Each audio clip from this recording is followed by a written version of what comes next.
बिस्मिल्लाहिर्रहमानिर्रहीम, अस्सलाम वालेकुम। ये 16 जून की समात के अहवाल के हवाले से तीसरी और आखिरी वीडियो है और जिस वक्त ये आप वीडियो देख रहे होंगे उससे कुछ देर बाद ही नेक्स्ट हेयरिंग जो है 17 जून की उसकी समात का आगाज़ हो चुका होगा। और बहुत इंपॉर्टेंट है आज की समात, क्योंकि हुकूमत की जानिब से आज फ़रोग़ नसीम साहब ने जवाब देना है जो कल उनको ऑप्शन दी गई है।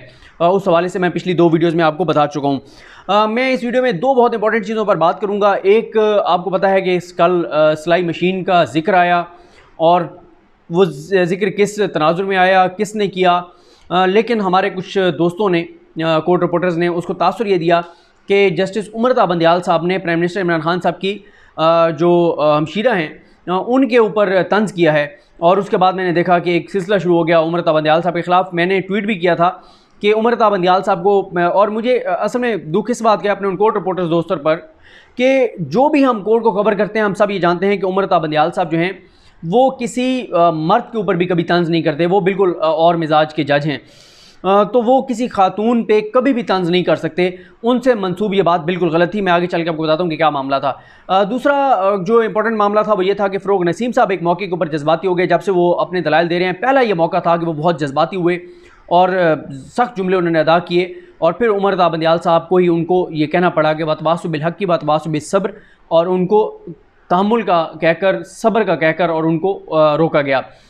मैं पहले आता हूँ ये जो जज्बाती हुए फ़रोग़ नसीम साहब, मैं ये आपको अपने नोट्स से बिल्कुल लफ्ज़ ब लफ्ज़ पढ़ के बताऊँगा, क्योंकि ये दोनों मामला जो हैं वो ज़रा सेंसिटिव हैं और बहुत इनका जिक्र हो रहा है। जो फ़रोग़ नसीम साहब हैं वो Bangalore principles of judicial conduct को पढ़ रहे थे, और जब वो इसको पढ़ रहे थे जज की इंटेग्रिटी को, उसकी रिस्पॉन्सिबिलिटी को, उसके कंडक्ट को, इन तमाम चीज़ों को वहाँ से पढ़कर बता रहे थे, तो वहाँ पे एक ज़िक्र था स्मीयर कैंपेन का। जब स्मीयर कैंपेन का जहाँ पे ज़िक्र था तो जस्टिस मकबूल बाकर साहब ने कहा कि फ़रोग़ नसीम साहब आप बाकी चीज़ों को तो पढ़ रहे हैं, ये स्मीयर कैंपेन पे भी आप आ जाए, ये भी बहुत रेलिवेंट है।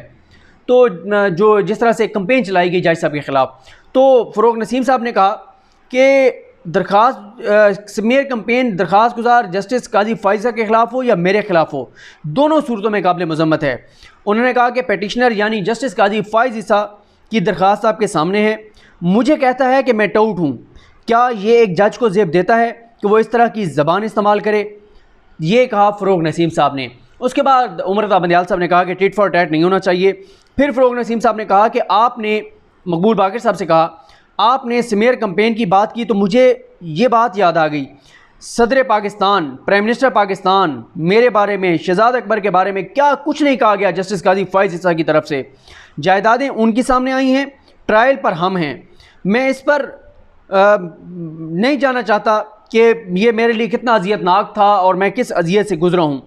उसके बाद कहा मकबूल बाकर साहब ने, उन्होंने कहा कि दरख्वास्त गुजार यानी जस्टिस काजी फ़ाइज़ा किस अज़ाब से गुज़रे होंगे और किस अज़ाब से गुज़रे हैं। वो मजबूत आसाब के हैं, और अगर वो मजबूत आसाब के ना होते तो ढेर हो चुके होते जो कुछ उनके ख़िलाफ़ हुआ। फ़रोग़ नसीम साहब ने कहा कि हमारे ख़िलाफ़ भी मुहिम चली, हमारी मजबूरी ये है कि जजेस के एहतसाब का फ़ोरम सिर्फ सुप्रीम जुडिशल कौंसिल है। हमने सुप्रीम जुडिशल कौंसिल को रेफरेंस भेजा, मालूमात को अपने हद तक बहुत खुफिया रखने की कोशिश की, लेकिन जब ये पिटीशन आई तो तमाम चीज़ें खुलकर सामने आ गई। उन्होंने कहा फ़रोग़ नसीम साहब ने कि दाएं बाएं हर तरफ से हम पर इल्ज़ामात लग रहे हैं, हमें ये तो बताया जाए कि हमारा कसूर क्या है। प्रॉपर्टी जज साहब की जवाब उन्होंने देने। मकबूल बाकर साहब ने कहा कि जो प्रेस कॉन्फ्रेंसेज हुई मैं उन पर नहीं जाना चाहता, मैं आपकी बात नहीं कर रहा, लेकिन बड़ी बड़ी चीज़ें, बातें, और अगर हम बात करेंगे तो फिर बात बहुत आगे पीछे तक जाएगी। We are trying to avoid it. हमारा मुल्क किसी टर्माइल का मुतामिल नहीं हो सकता, ये कहना था मकबूल बाकर साहब का। फिर फ़रोग़ नसीम साहब ने कहा कि मैंने अगर जज साहब की शान में कोई गुस्ताखी की हो तो बताएं, वो उन्होंने क्यों मुझे जो है वो टाउट कहा। उमरता बंदियाल साहब ने फिर पहले मकबूल बाकर साहब ने कहा कि हम आपके जज्बात समझ सकते हैं, आप बावज़ा आदमी हैं। उसके बाद उमरता बंदियाल साहब ने कहा वतवासु बिल हक़ की वतवासु बिस सब्र। ये बात कहकर उन्होंने कहा कि आप अपने मौजू पे आएँ और आप सब्र और तहम्मुल का मुज़ाहरा करें, ये उमरता बंदियाल साहब ने कहा। मैं दूसरे टॉपिक पे आता हूँ। वो जो सिलाई मशीन का जिक्र आया, पहले उसके दरमियान कुछ चीज़ें थी, जैसे उन्होंने एक फ़ैसला पढ़ा कि एक जज साहब जो थे उनका एक मामला सामने आया कि जब वो वकील थे तो उन्होंने टैक्स के मामले में कुछ और चीज़ों में फ़्रॉड किया हुआ था। उस बुनियाद पर जज साहब को जो है वो निकाल दिया गया और उनको ओहदे से हटा दिया गया, यानी बरतरफ कर दिया गया कि आपने वकील होते हुए जो टैक्स मैटर्स थे उसमें आपने वो किया था, फ्रॉड किया था। और ये मामला सुप्रीम जुडिशल काउंसिल के बराबर का उस वक्त जब फोरम था सुप्रीम कोर्ट का, उसने ये टैक्स मतलब टैक्स कवानीन की खिलाफ वर्जी पर निकाल दिया। वो पॉइंट ये इस्टेब्लिश करना चाहते थे कि ज़रूरी नहीं है कि टैक्स के मामला जो है वो टैक्स अथॉरिटीज़ के पास जाएगा तो फिर वहाँ से कोई फैसला आएगा। डिसिप्लिनरी जो प्रोसीडिंग है उसमें सुप्रीम जुडिशल काउंसिल खुद इस सारे मामले को देख सकती है। फिर एक और उन्होंने पॉइंट उठाया, उन्होंने कहा कि पूरी दुनिया में जो सिविल सर्वेंट होते हैं वो पाबंद होते हैं अपनी बीवी और बच्चों के असासे जायदादों के, वो जवाबदेह होते हैं। अगर वो जवाबदेह ना हो तो ये सिस्टम तबाह हो जाएगा, करप्शन आम हो जाएगी। करप्शन को रोकने के लिए ज़रूरी है कि जो सिविल सर्वेंट है वो अपनी बीवी बच्चों के भी जो फाइनेंशियल मामलात हैं उसके बारे में जवाबदेह हो। उन्होंने कहा कि अगर जज साहब यानी जस्टिस काजी फायज़ साहब जवाब दे देंगे तो इससे लोगों का अदलिया के ऊपर एतमाद बढ़ेगा। मनी ट्रेल दे देंगे तो लोगों का अदलिया पर एतमाद बढ़ेगा, लेकिन वो मनी ट्रेल नहीं देंगे तो लोगों का अदलिया पर से एतमाद जो है वो कम होगा। इसके बाद हम आते हैं, सिलाई मशीन वाला जिक्र क्यों आया। आपको पता है कि सिलाई मशीन के मामले में अपोजिशन ने बहुत वो किया था। इमरान खान साहब की जो बहन है अलीमा खान के, वो तो सिलाई मशीन से उन्होंने ये पैसे बनाए और ये वो। तो आज ये जो मामला आया था तो उसके बाद सोशल मीडिया पे कैंपेन शुरू हो गई कि जैसे उमर बंदियाल साहब ने जो है वो बात की इमरान खान साहब की हमशीरा बहन, मैंने पहले कहीं एहलिया तो कहीं नहीं कह दिया, पता नहीं मुझे याद नहीं आ रहा। बहरहाल इमरान खान साहब की बहन जो है अलीमा खान, उनके हवाले से बात हो रही थी। मकबूल बाकिर साहब का सवाल ये था कि अगर एक जज है उसकी बीवी ने कोई असासे बनाए हैं, जायदादें बनाई हैं और जज साहब को पता ही नहीं है, यहाँ तक कि उसने जज साहब का नाम भी मिसयूज़ किया हो, गलत इस्तेमाल किया हो, तो बताएं जज कैसे रिस्पॉन्सिबल होगा। फ़रोग नसीम साहब ने कहा कि जज साहब को पता हो ना हो, लेकिन आप इसको अलग नहीं कर सकते, इस मामले को जज साहब ही जवाब देंगे। उमर बंदियाल साहब ने कहा कि बेगम से अगर जज साहब कहते हैं कि मुझे तो पता ही नहीं है, तो सुप्रीम जुडिशल काउंसिल के पास पावर है कि सुप्रीम जुडिशल काउंसिल जो है वो बेगम को बुला सकती है। अगर बेगम ये कहती है, लफ्ज़ पे इन अल्फाज पे गौर कीजिएगा, बेगम कहती है कि रात दिन एक करके सॉरी ये ऊपर है। उमर बंदियाल साहब ने कहा कि बेगम से सुप्रीम जुडिशल काउंसिल बुलाकर पूछ सकती है।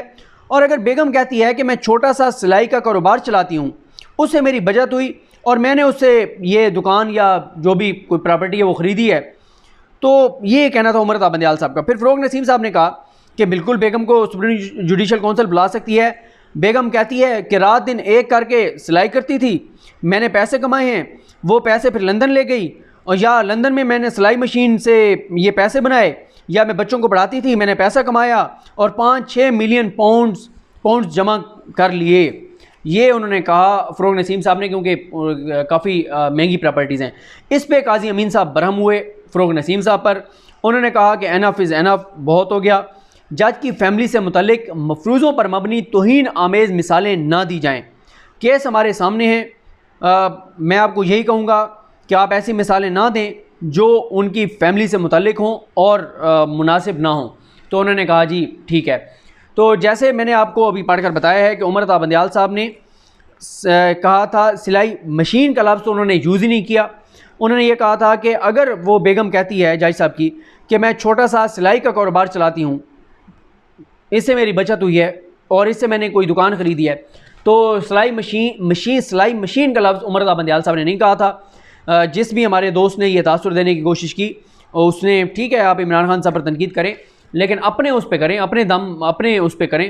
उमर बंदियाल साहब से मंसूब इस तरह के रिमार्क्स को बुनियाद बनाकर ये मुनासिब नहीं था। उसके बाद फ़रोग नसीम साहब ने मिसाल दी नबी करीम सल्लल्लाहु अलैहि वसल्लम की उस हदीस की कि नबी करीम सल्लल्लाहु अलैहि वसल्लम ने फरमाया कि तुमसे पहली नस्लें, ये मैं मफ़हूम बता रहा हूँ, कि तुमसे पहली नस्लें कौमें इसलिए तबाह हुई कि वो ताकतवर के लिए और कानून होते थे, कमज़ोर के लिए और कानून होते थे।